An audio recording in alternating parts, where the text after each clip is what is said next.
Nah, kembali ke pola pikir atau pada kultur. Monggo nanti dilihat ya. Ini pada perubahan mindset atau pada perubahan kultur atau dua-duanya kan itu aja. Nah, kan itu yang ingin dicoba dibedah oleh Freddy kan? Bahwa pola pikir itu menjadi bagian yang sudah terpolakan yang tadi sudah disampaikan oleh teman-teman, jadi apa namanya, merasa tertindas, menikmati penindasan dan seterusnya, itu kan dampak pada individual gitu aja. Dan itu perlu dibuka belenggu-belenggu pada mindset itu kan. Tetapi itu bukan bukan the purpose of the education gitu aja.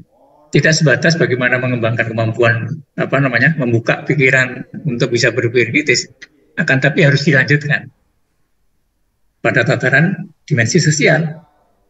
Bagaimana kesadaran itu bisa dilakukan untuk bisa melakukan perubahan sosial yang itu menjadi pembelenggu kita untuk berkembang. Maka kembali ke bab 1, sebenarnya itu seluruh permasalahan-permasalahan di humanisasi itu terpinggir dalam struktur masyarakat yang ada kan. Yang di awal saya sampaikan sebenarnya itu terjadi karena ada ketimpangan di dalam struktur masyarakat, ketimpangan dalam relasi sosial antara dua pihak itu gitu. Jadi sebenarnya sumbernya kalau Freire itu lebih ke situ, pada realitas sosial itu. Maka tadi disampaikan Desma Bawian, ini perspektifnya perspektif konstruktivis atau perspektif rekonstruksi. Pemikirannya Freire ini, pada kalau kita mau mengkategorikan pada paradigma atau aliran, itu ke aliran rekonstruksionis atau ke konstruktivis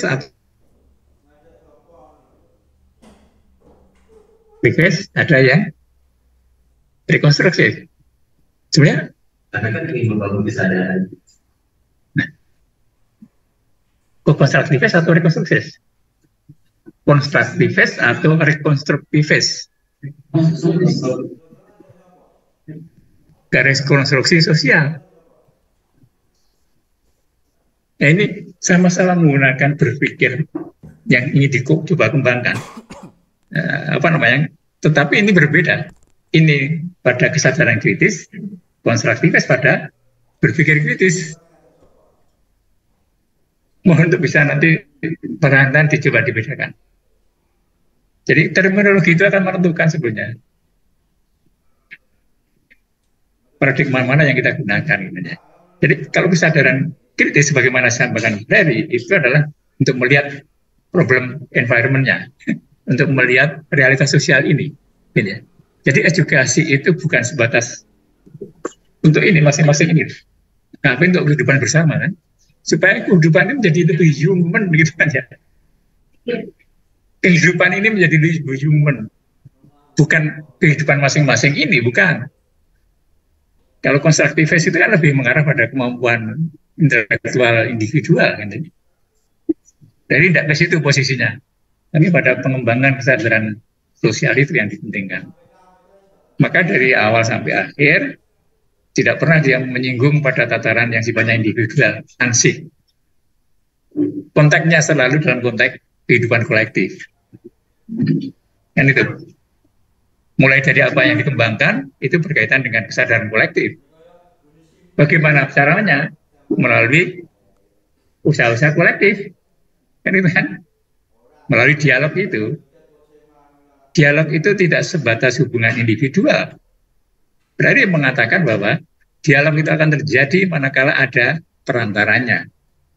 Perantaranya apa? Realitas dunia ini gitu ya. Jadi hubungan dialog itu merupakan hubungan intersubjektivitas dengan perantara dunia. Jadi katakan begitu. Maka persyaratan dialog itu minimal ada 5. Tidak bisa lupa semuanya. Minimal 1, cinta. Adanya rasa cinta.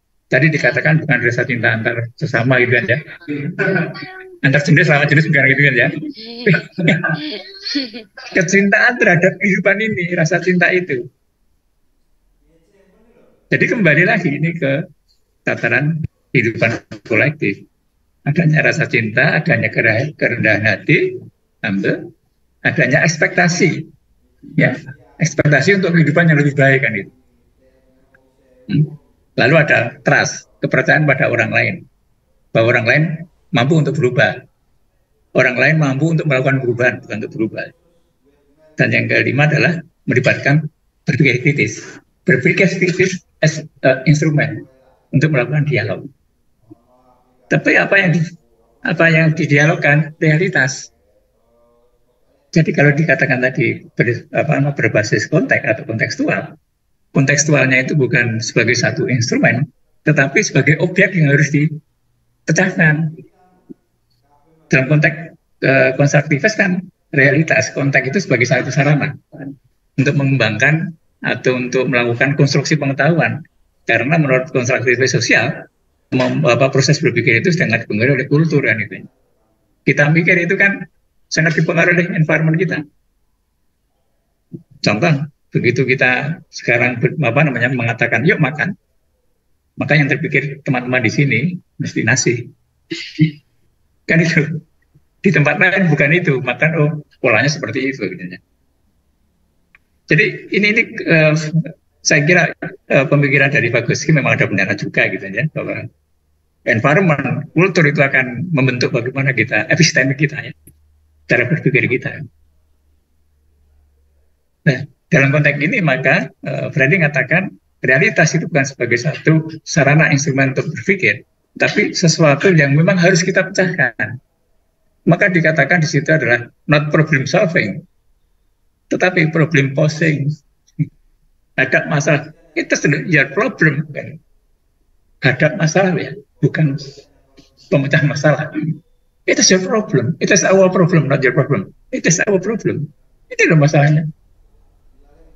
Maka dikatakan oleh Mabawian, itulah yang dijadikan tema-tema yang disebut dengan tema generatif. Apa itu tema generatif? Ya, realitas itu. Problem-problem, masalah-masalah yang harus kita pecahkan secara bersama-sama.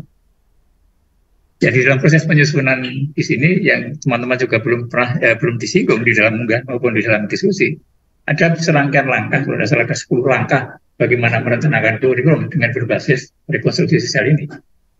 Dan itu mulai dari penelitian tema sampai pada representasi dalam bentuk gambar-gambar yang itu merupakan tema yang memang harus dibahas. Maka di dalam tema kurikulumnya Prairie yang lebih banyak digunakan untuk non-formal education, itu kurikulumnya berbentuk kumpulan gambar-gambar sebagai satu instrumen untuk diskusi, dialog.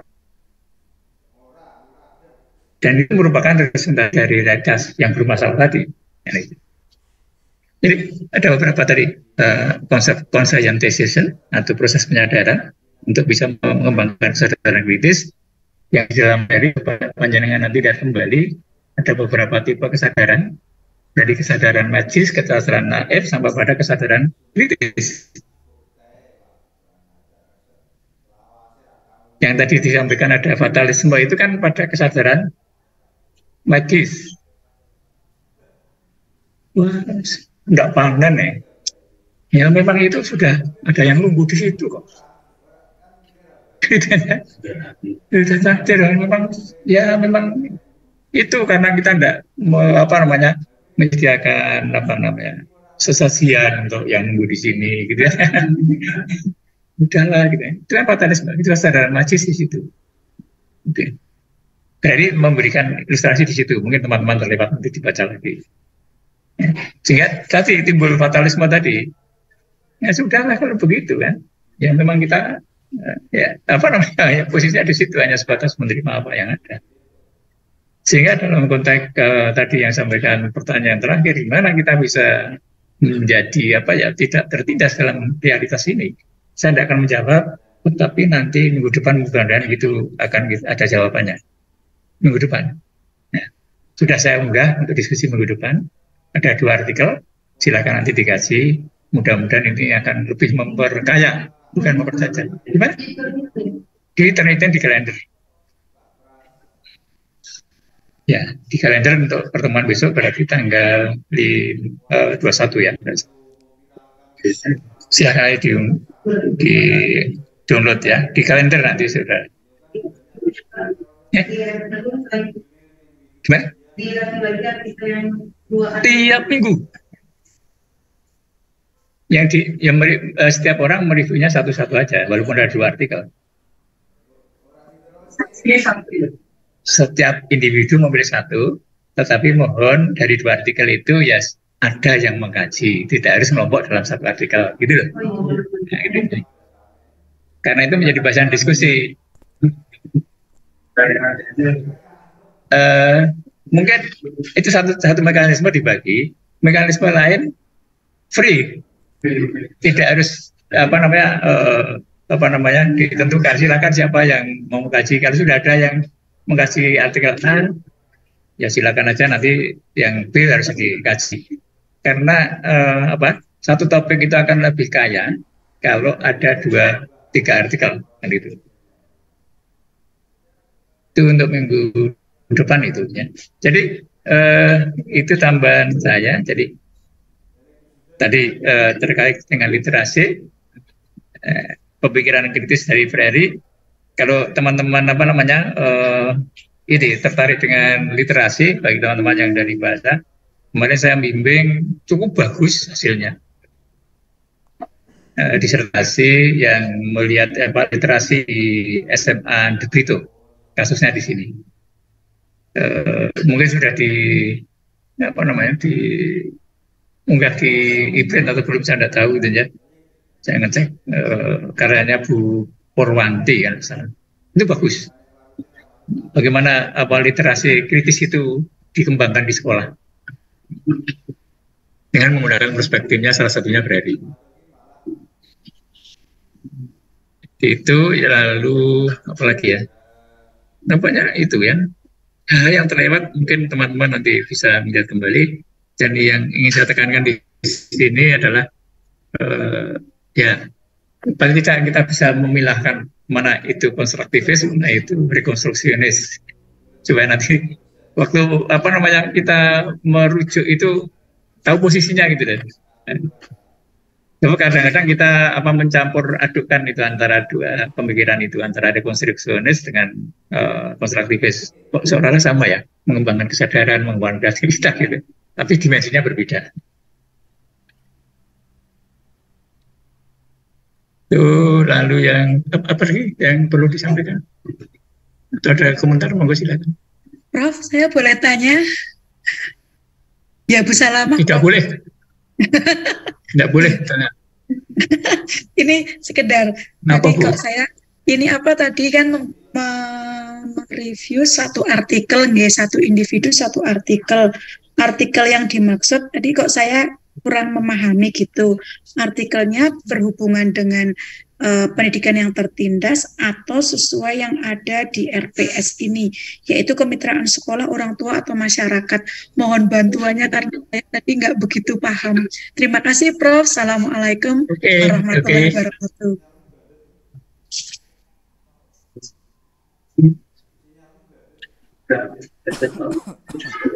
Besok monggo. Monggo silakan aja, tidak apa-apa. Okay. Jadi untuk tema-tema yang di RPS itu tentatif ya, tidak harus urut di situ. Nanti teman-teman pingin ke topik yang lain, silakan untuk bisa dirubah. Kalau ada usulan, silakan nanti disampaikan. Nah, untuk yang minggu depan topiknya itu tentang unschooling. Unschooling ya.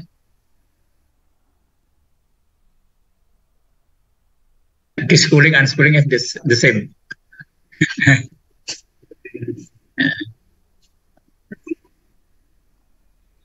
Jadi nanti itu yang diunggah di situ. Sekali lagi, RPS sebagai satu rambu-rambu, tidak harga mati. Nah, kalau ada usulan-usulan topik, ya silakan monggo. Sekali lagi, kita di sini adalah bergosip ria tentang kasus-kasus yang ada, sehingga tidak terlalu sangat fix di situ. Okay. Lalu yang berikutnya gini, saya sudah berusaha membaca dari unggahan teman-teman.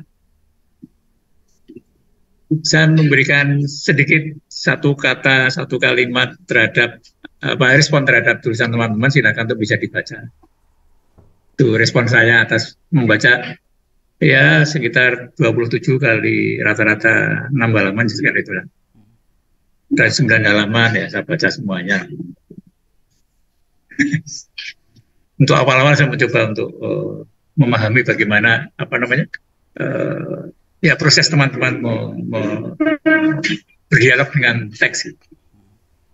Silakan dilihat kalau belum muncul begitu lihat unggahan sudah klik 1 kali atau 2 kali nanti akan muncul di atas itu komentar saya di situ komentar.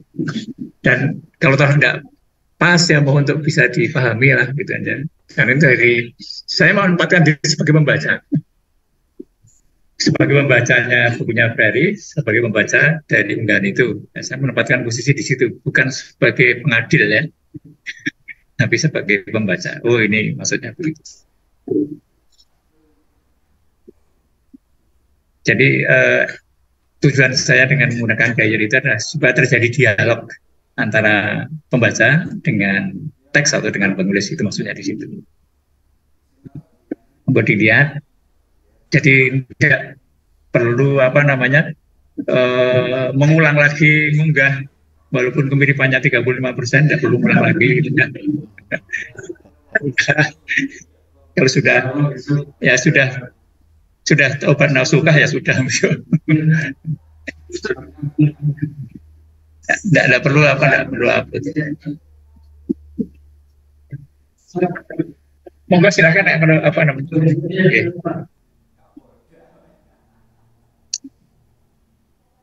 Itu matur nuwun ya bagi yang mau kuliah, monggo silakan untuk bisa berproses. Okay.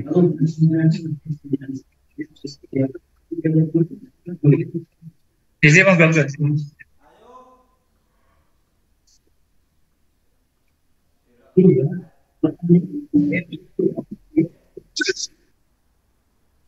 Oke teman-teman yang di rumah terima kasih ya. Terima kasih Prof koreksinya. Dan apa yang kita lakukan ada manfaatnya. Kita akhiri sampai di sini. Assalamualaikum warahmatullahi wabarakatuh. Waalaikumsalam warahmatullahi wabarakatuh. Terima kasih Pak. Okay.